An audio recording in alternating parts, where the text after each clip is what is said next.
Hey, I am here with Matt Pettinger, 400 plus games in the NHL, 5 seasons in the DEL. We started this journey a long time together, and you just finished 5 years ago. I've been done for a decade and a half, which really reminds me how long your career really was. An amazing hockey career. Thanks for joining us today, Matt. Yeah, thanks for having me, Nate. Yeah. So as you know, this the work we're doing on athlete transition is just helping pro athletes transition smoothly, successfully into a career after life after their sport is done in a way that's meaningful to them, and the more we can do to help athletes that are coming out of their career, the better. So that's where we're headed with this, and thanks Sure. again. Um, when did you start making plans to transition? I would say the first time I thought about it was probably about 10 years ago when I first decided to head overseas to play hockey. Um, for 10 years, it was my goal to play in the best league in the world, and that was the National Hockey League. Uh, when that started, going sideways at age 30, looking at the options, potentially going to the American League or going over to Europe, there is decisions that have to be made. Did your family want to be uprooted and live over in Germany or Switzerland or Finland for that matter? Or is that something that interests you? So probably around that time when I was deciding to go, is it something I want to continue my career, or have I had a good run? I'm 30 years old and this is the finish line. And I obviously chose the former, feeling that I had some good years left in me, and made my way overseas. So when you were still playing, so that you were starting to think about what was next and make that decision based on your family and those needs. Did you start to prepare at all for what that would look like to set yourself up for that day that you were done, or did you kind of finish playing and then start focusing on your next career? No, so once I made the decision that I was going overseas, once I was over there, that's when more of the decision making came in as to what I'm going to do next. I knew I had played substantial amount of games in the National Hockey League, but never signed any big contracts or anything where I had that to fall back on, just to come back to Victoria or to Canada and say, hey, I'm a retired hockey guy and I've got enough in the bank to support myself moving forward. I knew that wasn't the reality, and so I had to start thinking about, at 35, what does life look like for me in the real world per se. And I was fortunate enough that, I looked at a few different options, and one that just made the most sense was becoming a commercial realtor, which I am now in Victoria. My dad had been a commercial realtor, it still is, in Victoria for about 30, 35 years. And the education process wasn't as daunting as some other jobs that interested me. You can get your license and call it a year versus going back to school and getting a degree. Because I did go to the University of Denver when I was 18 years old on a scholarship, but I left halfway through my sophomore year. And so to go revamp all that and do all the courses to get a degree at 35 years old didn't make sense either. So yeah, I had options, and it was an easy transition back to my hometown and being a commercial realtor. Yeah. I was going to mention that you're one of very few players to have had the NCAA Division I experience and the Western Hockey League experience. So, and that's for another conversation about players choosing paths. You had 2 years of college under you, and then you just mentioned it was about a year for the commercial real estate, because there are a lot of athletes interested in real estate. Can you tell us a little bit more about what that program actually looked like? It's an online program. It's run through UBC, the UBC Sauder School of Business. Luckily, like I said, it was all online modules, so you can only go so fast, and you have to pass certain modules before you get onto the next level. That was 5, 6 years ago. I think it's changed a little bit. I think the requirements have changed, but nonetheless, I found it was an easy program to do on the bus, on the plane. As a hockey player, your games are only, the whole process is 4 or 5 hours, but there is a fair amount of downtime, and I used that to my advantage and studied hard. And then you come home and you have to take an in-person exam, and you have to get over, I think you have to get over 70% right now. to pass and sort of get thrown to the wolves. Yeah. Yeah. Okay. Yeah. So that's really interesting. So where were you playing? Were you in Hamburg or Cologne when you were working on that? I was in Hamburg. Okay. So I had 2 years in Cologne to start, 2010 to 2012, and then 2012 to 2015, I spent in Hamburg at 3 years there. Right. Right. And as you know, I'm a guy of part-time studies, undergraduates and graduate degrees part-time for most of my adult life. So you're preaching to the choir when you say hockey players have time during the day. Uh, yeah. What did you face much? Were other athletes supportive or give you a hard time about that transition and the time that you were taking to study? Like what was the vibe like on those buses and plane rides for you in the DL? It was fine. Most guys were just interested, to be honest with you. Most guys were probably in the same position. We had 20-year-olds on our team, and I was definitely one of the older guys on the team. So, I think they understood that, geez, there is a life after hockey, and you better start thinking about it. A lot of people just had generic questions and interested, and it probably triggered a few guys to sort of think about their lifestyle and what's next for them. I think there was no one was making fun of me for studying or anything like that. It was, if anything, it was more interested conversations than why are you doing that? Yeah. When I was doing mine playing in Switzerland, it was pre-online. It was called correspondence, and I would get a textbook and paper documents in a box in the mail and send it back. So That's old school. it's old school. Yeah. How about your time in the NHL, where you were making a very good living? Many of us were very, very happy for you, and like you said, it wasn't setting you up. And I think many young athletes would be surprised knowing that you did make a very good living, yet you knew even that amount of money was still not going to see you through. I think when we're 19 or 20 years old, we think that that's more than we would ever need. And people can look that up if they want. But yeah, just a comment if you could on those days when you were making a very good living, better than most people in society, and yet knowing that it was just a stage and you were going to need to move on. What was that like? Yeah, I think the life after hockey conversation is not as predominant in the National Hockey League, just because it's a younger league, and so guys aren't thinking about that at that state. There's also a lot more money, so as much as there's some fringe guys like myself, there was guys that were making $5 and $10 million a year, and so they shouldn't have to worry about life after hockey.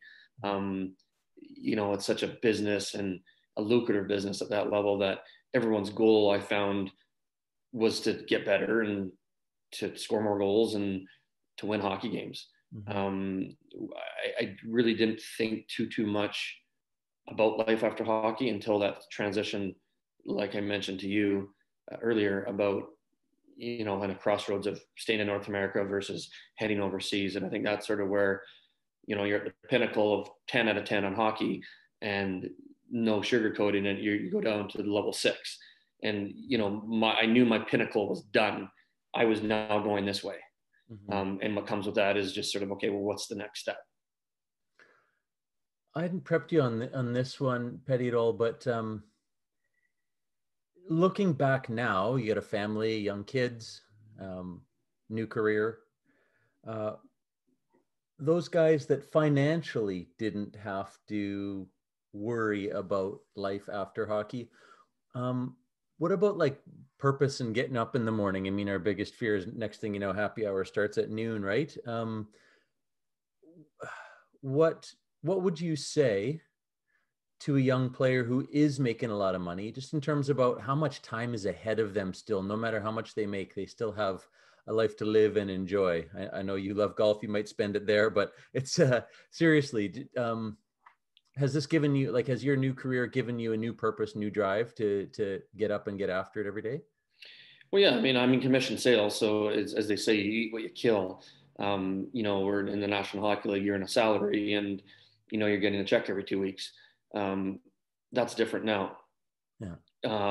I would probably just say, just be wise with your money, because you have a short amount of window to earn that money.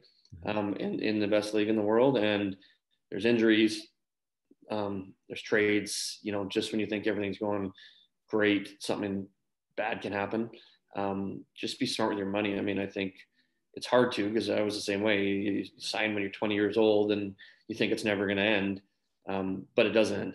And, if you're one of those fortunate enough ones to have a good career financially in that league, some people know they can spend whatever they want and they're not going to have to worry. Mm-hmm. But there's a lot of guys that are under that level that have made enough, but they got to make some smart decisions. And, if I could go back 20 years, I probably would have invested in a few things that I spent money on that I shouldn't have. Whether it's apartment buildings or, houses or you name it, just, places that can grow equity and not a new truck and not another new truck, as people get caught up in.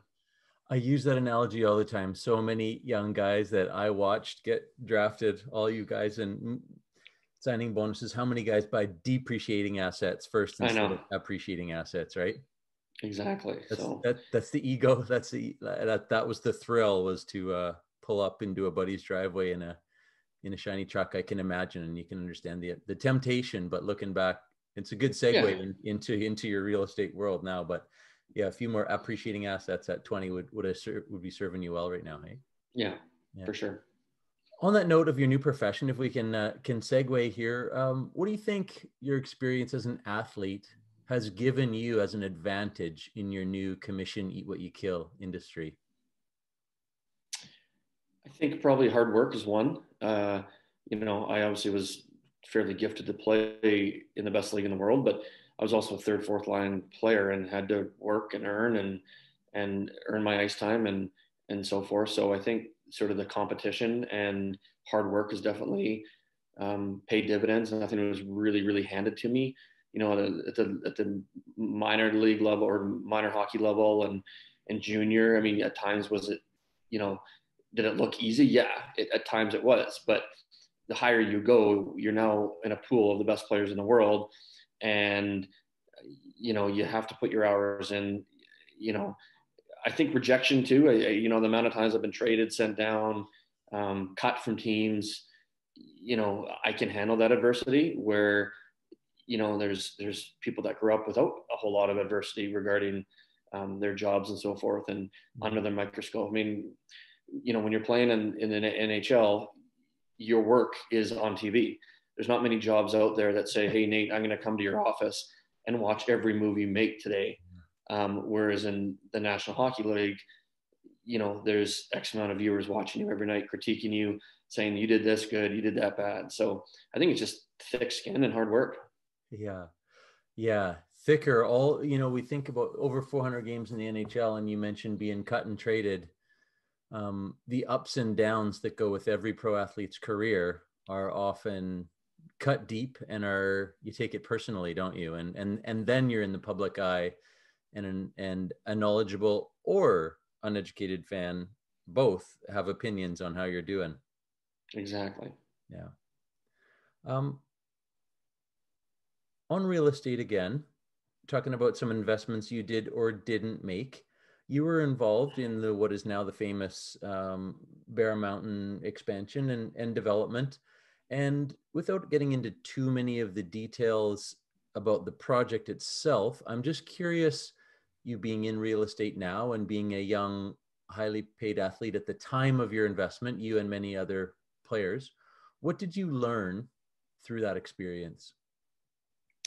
I was pretty green during that. I think I got initially involved in sort of the low 2000s, like 2002, 3. I had some advisors that I trusted and so forth, and they would have put their own money in it also. So, obviously it was a good gateway to meet some of these high profile NHL players that, also were part of the project. That was definitely a cool aspect. I think with anything, people make investments and that's what they are. They're investments and there's risks associated with it. Otherwise you'd have your money in a savings account and get your 1% in interest. you've got to, within reason, you've got to be able to you've got to have some risk tolerance. And in that case, it was a combination of things, but it didn't work out. Yeah, fair. Did you feel as an athlete, and there's a large hockey group involved in that, did you feel at other times in your careers like a target, that someone was after your money and you had an abundance of potentially risky opportunities put in front of you? Or you come from a financially educated family? Just what was the balance like there, being the guy, on doing your job on TV and saying yes or no to opportunities as they came along? I think there's a few opportunities that came about that maybe some other people wouldn't have, but I think I had my dad, like I mentioned, he's done commercial real estate, and obviously is street smart and so forth, and knows a bunch of people. So I was never put in any awkward positions where, here's X amount of dollars and it's gone the next day. Even with the Bear Mountain stuff, it's, I had my accountants and lawyers and everybody look over documents and so forth. But you might be brought the odd interesting thing that you could get into, but no different than anyone else with a decent job that, I have buddies that are developers and they say, hey, let's put some money together and let's build this, let's build that. What I'm hearing, as we think about the listener here and athletes, you have been surrounded by educated people with their head on your shoulders. And I know you've always stayed sort of grounded to the real world, even, while you're playing. That seems to be a big takeaway, because there are many athletes not in that situation. Just wondering what you might say to a person who feels maybe far more alone with their money, with even family members reaching and grabbing for it, buddies wanting you to fly them out here or there or whatever. Like, what do you say to young players who are maybe a little less supported than you are? It's a tough one. I mean, you just got to surround yourself with good people. I know sometimes you're put in positions that doesn't happen and you're not afforded that. I would probably suggest just reaching out for advice from anybody. Someone who's been in that position before. Hey, I am who I am. I make X what I make, but I really need someone that I can trust with my money. Whether it's on, in the banking and investment world, or stocks or bonds or real estate, just make sure that whoever that person is, that you trust them and they have a track record, and you have confidence that they're handling your money. Mm-hmm. Right on. We'll wrap it up here, Petty. I want to use this platform to help athletes propel and move their own careers forward. What are you working on, and where could people that are interested, like who would you hope is watching this from the other side now, that might be able to help you in your new career? Where could they find you, and what are you up to? Well, yeah, you started. I'm a partner at a commercial firm here in Victoria, BC, called Devencore Commercial Realty. We specialize in leasing and sales from industrial buildings, multifamily buildings, office space. If someone wants to lease office space, someone wants to open a store, we help with that. But yeah, it's an interesting job. Keeps me busy. The phone rings, you never know who it is. I do run into some people that are in similar jobs now that remember me from the hockey days, and it gets me into some doors. But you still, like anything, you still have to perform, and you still provide a good service. So I'm happy where I'm at. I'm happy with my career, and I'm also happy that, like I said, every day is different for me in commercial real estate. Yeah, right on. Well, thanks a lot for your time, and I'll be happy to link to anything you want me to in the notes as we post it here. And just really appreciate your authenticity and being willing to share your story with everybody. And hopefully it helps some athletes in their own transition. Perfect. Thanks, Nate. Okay, man.